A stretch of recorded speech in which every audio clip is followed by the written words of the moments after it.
السلام علیکم ورحمۃ اللہ وبرکاتہ۔ ان الحمد للہ والصلاة والسلام علی من لا نبی بعد، اما بعد۔ محترم سامعین، ایک نامعلوم صاحب نے سیدنا معاویہ رضی اللہ تعالی عنہ پر دو بے بنیاد الزام لگائے ہیں۔ ان کی حقیقت تو میں بعد میں بیان کرتا ہوں، پہلے ان صاحب کے علم کی حالت بیان کر دوں۔ کسی صاحب نے سیدنا معاویہ رضی اللہ تعالی عنہ کی والدہ ماجدہ سیدہ ہند رضی اللہ تعالی عنہ کو ہندہ پڑھ دیا، تو جھالوی صاحب نے اس شخص کی خوب خبر لی اور کہا کہ جس شخص کو یہ نہیں پتا کہ لفظ ہند ہے یا ہندہ ہے، وہ میرے خلاف پراپیگنڈا کر رہے ہیں۔ پروفیسر بنے ہوئے ہیں، ڈاکٹر بنے ہوئے ہیں، عالم بنے ہوئے ہیں، لیکن ان کو یہ بھی نہیں پتا کہ معاویہ کی ماں کا نام ہند تھا یا ہندہ تھا۔ ان کو کوئی چیز نہیں آتی، بے علم اکٹھے ہوئے ہیں۔ شاملہ قرآن کی بیان کرنا جنا یہ بھی نہیں پتا معاویہ کی ماں کا نام ہند سی۔ اج تک جنا مولویوں نے بھی نہیں پتا لگا بھی ہندہ کوئی عورت نہیں سی۔ پروفیسر بنے، ڈاکٹر بنے، عالم بنے، وہ ہندہ کون ہے؟ ہندہ تو کوئی عورت ہی نہیں، ہند ہے جو ہندوستان کا نام ہند، وہ نام ہندہ کہی جاندے۔ اتنے پتا لگ جاتا بھی ویخ لیا میاں جی تیرا غیر المغضوب۔ ہاں تسی اینے علم دے مالک جے، کوئی شے خدا دی نہیں انہوں آؤں دی، بے علم کٹھے ہوئے اور میرے خلاف پروپیگنڈا کر رہے۔ تو یہ بات کرنے کا مقصد ہے کہ یہ نامعلوم صاحب مرزا محمد علی جیلمی اور اسحاق جھالوی صاحبان کا دفاع کر رہے ہیں۔ تو جھالوی صاحب کے اصول کے مطابق جو شخص سیدہ ہند رضی اللہ تعالی عنہ کو ہندہ پڑھے وہ شخص بے علم ہوتا ہے۔ تو اب اس شخص کی حالت ملاحظہ فرمائیں۔ یہ شخص، یہ نامعلوم صاحب راویوں اور کتابوں کے نام کس طرح ادا کرتے ہیں۔ ایک کتاب ہے تہذیب سیر و اعلام النبلاء، امام ذہبی رحمہ اللہ کی، اسے پڑھتے ہیں سیرہ اعلام النبلاء۔ تہذیب سیرہ اعلام النبلاء۔ حافظ ابن حجر رحمہ اللہ کی کتاب ہے فتح الباری، اسے پڑھتے ہیں فتح الباری۔ فتح الباری۔ صحابی ہیں عمر بن الحمق رضی اللہ تعالی عنہ، انہیں پڑھتے ہیں عمر بن الحمق۔ وہ عمر بن الحمق رضی اللہ تعالیٰ عنہ۔ اور یہ نامعلوم صاحب بار بار یہ پڑھتے ہیں عمرو۔ اسی طرح حافظ ابن حجر رحمہ اللہ کی کتاب ہے الاصابہ، اسے پڑھتے ہیں الصابہ۔ یہ حالت ہے اس شخص کی کہ عمر کو عمرو پڑھتے ہیں، سیر و اعلام النبلاء کو سیرہ اعلام النبلاء پڑھتے ہیں۔ تو یہ جھالوی صاحب کے اصول کے مطابق نامعلوم صاحب یہ بے علم ہیں، انہیں کسی چیز کا علم نہیں ہے، اور صحابہ کرام رضوان اللہ علیہم اجمعین اور علماء کرام کے بارے میں یہ شخص پراپیگنڈا کر رہے ہیں۔ انشاءاللہ وقتاً فوقتاً ہم مزید ان کی ایسی اغلاط کو بیان کرتے رہیں گے۔ اگر یہ نامعلوم صاحب برا نہ مانیں تو اپنی ان غلطیوں کی اصلاح فرما لیں، اور ان صاحب کی اس طرح کی اور بھی بہت زیادہ غلطیاں ہیں جنہیں ہم وقتاً فوقتاً اصلاح کے لیے بیان کرتے رہیں گے۔ اب آ جاتے ہیں ان صاحب نے جو سیدنا معاویہ رضی اللہ تعالیٰ عنہ پر بے بنیاد الزام لگائے ہیں۔ سب سے پہلا الزام یہ ہے کہ سیدنا معاویہ رضی اللہ تعالیٰ عنہ نے عیدین میں سب سے پہلے اذان ایجاد کی۔ یہ مصنف ابن ابی شیبہ کی 5665 نمبر روایت ہے۔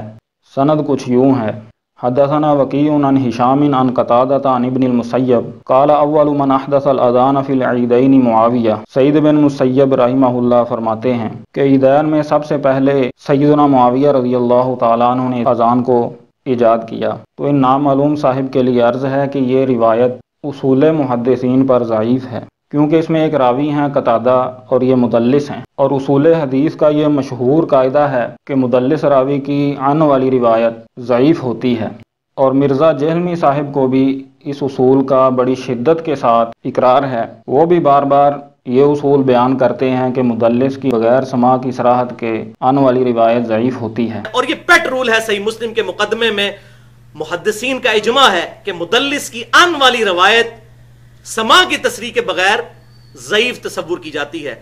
اور سفیان ثوری اور اعمش یہ دو امام المدلسین ہیں، کیونکہ یہ ضعیف راویوں سے بھی تدلیس کیا کرتے تھے۔ یہ سب سے ورس ترین قسم ہے تدلیس کی۔ پکی ضعیف روایت ہے مصنف ابن ابی شیبہ کی، اعمش مدلس ہے اور ان سے روایت کر رہا ہے، سماع کی تصریح نہیں ہے، اور مسلم کے مقدمے میں ہے کہ مدلس کی ان والی روایت جو ہے بغیر سماع کی تصریح کے ضعیف ہے۔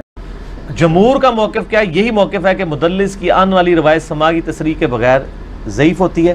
لہذا یہ روایت ضعیف ہے کیونکہ قتادہ مدلس ہیں اور عن سے بیان کر رہے ہیں۔ اس کے بعد یہ کہنا کہ حافظ ابن حجر رحمہ اللہ نے فتح الباری میں اس کی سند کو صحیح کہا ہے، تو یہ اصول کے مطابق یہ صحیح نہیں، کیونکہ قتادہ مدلس ہیں اور جب تک اس کے سماع کی صراحت صحیح سند سے نہیں مل جاتی سیدنا معاویہ رضی اللہ تعالی عنہ پر یہ الزام ثابت نہیں ہوتا۔ اسی اعتراض کی دوسری سند، یہ روایت امام شافعی رحمہ اللہ کی کتاب الام میں ہے۔ سند کچھ یوں ہے، امام شافعی رحمہ اللہ کی کتاب الام سند کچھ یوں ہے، اخبرنا الربیع قال اخبرنا الشافعی قال اخبرنا ثقۃ عن الزہری انہ قال لم یؤذن للنبی صلی اللہ علیہ وسلم ولا لأبی بکر ولا لعمر ولا لعثمان فی العیدین حتی احدث ذلک معاویۃ بالشام۔ امام زہری رحمہ اللہ فرماتے ہیں کہ نبی صلی اللہ علیہ وآلہ وسلم سیدنا ابو بکر، سیدنا عمر، سیدنا عثمان رضی اللہ عنہم اجمعین کے لیے عیدین میں اذان نہیں کہی گئی، حتیٰ کہ یہ اذان سیدنا معاویہ رضی اللہ تعالیٰ عنہ نے ملک شام میں ایجاد کی۔ یہ روایت بھی ثابت نہیں ہے، ضعیف ہے۔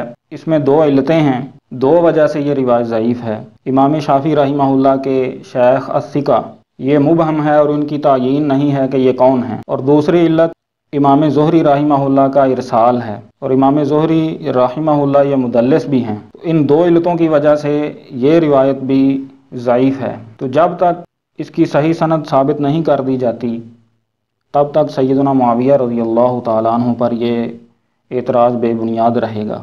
نامعلوم صاحب کا دوسرا اعتراض کہ اسلام میں سب سے پہلا سر کاٹ کر سیدنا معاویہ رضی اللہ تعالیٰ عنہ کو تحفے کے طور پر پیش کیا گیا، وہ عمر بن الحمق رضی اللہ تعالیٰ عنہ کا سر تھا۔ یہ روایت مصنف ابن ابی شیبہ 33,615 نمبر ہے، اور اسی سند کے ساتھ جو شریک پر جا کے مل جاتی ہے الاوائل ابن ابی عاصم میں اور الاوائل طبرانی میں بھی موجود ہے۔ سند کچھ یوں ہے، امام ابن ابی شیبہ رحمہ اللہ فرماتے ہیں حدثنا شریک عن ابی اسحاق عن حنیدۃ بن خالد الخزاعی قال ان اول رأس اہدی فی الاسلام رأس بن الحمق اہدی الی معاویہ۔ حنیدہ بن خالد وہ بیان کرتے ہیں کہ اسلام میں سب سے پہلا سر کاٹ کر وہ سیدنا معاویہ رضی اللہ تعالیٰ عنہ کو تحفے کے طور پر پیش کیا گیا، وہ عمر بن الحمق رضی اللہ تعالیٰ عنہ کا سر تھا۔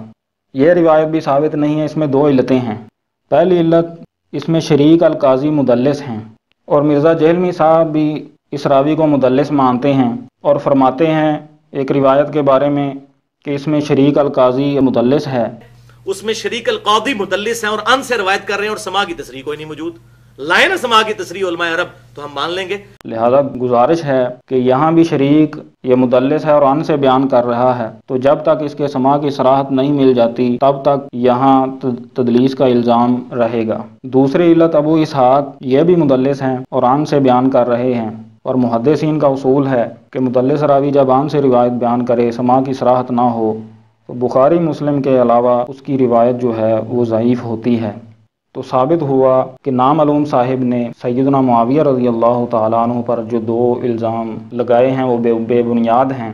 پہلا الزام وہ یہ تھا کہ عیدین میں سب سے پہلے اذان سیدنا معاویہ رضی اللہ تعالیٰ عنہ نے ایجاد کی، اس میں یہ علت بیان کی گئی کہ اس میں قتادہ مدلس ہیں اور ان سے بیان کر رہے ہیں، اور دوسری سند اسی الزام کی، اس میں امام شافعی رحمہ اللہ کی شیخ الثقہ یہ مبہم ہے اور ان کی تعیین نہیں ہے، امام زہری رحمہ اللہ کا ارسال اور تدلیس یہ اس سند میں موجود ہے۔ دوسرا الزام تھا کہ اسلام میں سب سے پہلا سر ہدیہ کے طور پر کاٹ کر سیدنا معاویہ رضی اللہ تعالیٰ عنہ کو جو پیش کیا گیا وہ سیدنا عمر بن الحمق رضی اللہ تعالیٰ عنہ کا سر تھا۔ تو اس میں دو علتیں بیان کی گئی ہیں۔ پہلی علت، شریک القاضی مدلس ہیں اور ان سے بیان کر رہے ہیں، اور محدثین کا اصول ہے کہ مدلس راوی جب ان سے بیان کرے تو اس کی روایت ضعیف ہوتی ہے۔ اور دوسری علت، ابو اسحاق سبیعی ہیں یہ بھی مدلس ہیں اور ان سے بیان کر رہے ہیں، تو جب تک ان دونوں کے سماع کی صراحت نہیں ملتی یہ روایت ضعیف رہے گی۔ اس کے بعد نامعلوم صاحب نے دو کتابوں کے حوالے پیش کیے۔ امام ذہبی کی کتاب تھی سیر اعلام النبلاء اور حافظ ابن حجر رحمہ اللہ کی کتاب الاصابہ۔ تو ان دو محدثین کے بارے میں جہلوی صاحب یہ فرماتے ہیں کہ انہوں نے پہلے یہ بات اس طرح کی اور بعد میں مکر گئے۔ اب ذہبی نے دوسرا پہلے لکھا ابن حجر کے سند جید، بعد میں مکر گئے کہ نہیں حضرت عثمان کا چچا، کہیں لکھتے ہو سند جید ہے، راوی پکے ہیں، اب حکم کی باری ہے حضرت عثمان کے چچا کہ تم نے سارے اصول بدل دیے۔ خدا کا خوف کرو، دین کو تباہ نہ کرو۔ یعنی جہلوی صاحب کے نزدیک محدثین بات کر کے مکر بھی جایا کرتے تھے، اور یہ اس وقت ہوتا ہے کہ جب بات جہلوی صاحب کے خلاف ہوتی ہے، جب موافق ہوتی ہے تو جہلوی صاحب انہی محدثین کی تعریف کے جو پل باندھ دیتے ہیں۔ تو یہ جہلوی صاحب کی دوغلی پالیسی تھی۔ انشاءاللہ ہم جہلوی صاحب کی دوغلی پالیسیوں کو مزید بیان کرتے رہیں گے، اور ان نامعلوم صاحب سے گزارش ہے کہ یہ جو موٹی موٹی غلطیاں ہیں یہ درست کر لیں، کیونکہ جہلوی صاحب کے نزدیک جو اگر ہند کو ہندا پڑھنا یہ بے علمی ہے، تو عمر رضی اللہ تعالیٰ عنہ کو عمرو پڑھنا، سیر اعلام النبلاء کو سیرہ پڑھنا، الاصابہ کو اصابہ پڑھنا یہ بھی بے علمی ہے۔ تو اللہ رب العالمین سے دعا ہے ہمارے دلوں میں تمام صحابہ کرام کی محبت بھر دے، چاہے وہ اہل بیت میں سے ہوں یا دیگر صحابہ کرام ہوں۔ وآخر دعوانا ان الحمد للہ رب العالمین۔